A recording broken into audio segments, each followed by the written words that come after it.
Anda bisa bayangkan sebuah hadis Nabi SAW, jarak antara langit satu ke langit berikutnya itu sejauh 500 tahun perjalanan, dan jarak antara langit ke langit berikutnya juga 500 tahun perjalanan. Bahkan jarak antara langit ke-7 ke kursi Allah itu juga 500 tahun perjalanan. Dan jarak dari kursi ke air yang ada di atas langit itu juga 500 tahun perjalanan. Dan arsy itu di atas air.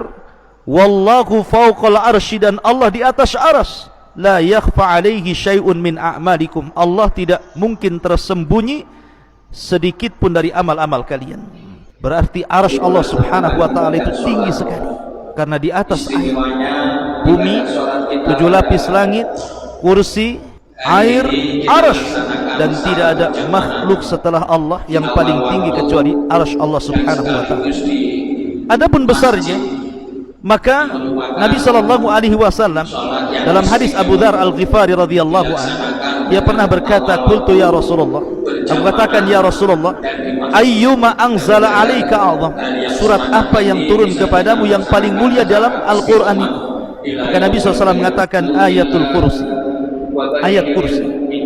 Kemudian, ya Abu Dzar, sesungguhnya 7 lapis langit ini bila dibandingkan dengan kursi Allah, maka seperti cincin dilempar ke padang pasir. Jadi kalau seandainya kita bandingkan besarnya 7 lapis langit itu, yang satu langit saja, langit dunia terbentang dari barat ke timur, utara dan selatan, hampir tidak ada batas dan tidak ada tepinya.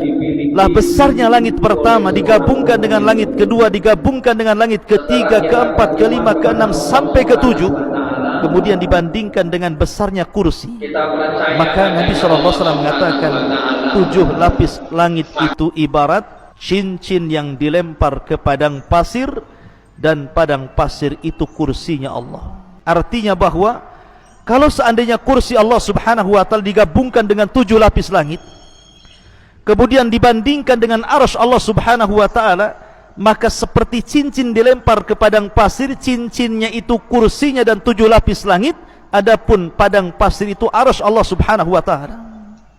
Anda bisa bayangkan besarnya arsy Allah subhanahu wa ta'ala dan tingginya arsy Allah subhanahu wa ta'ala. Dan itu satu makhluk.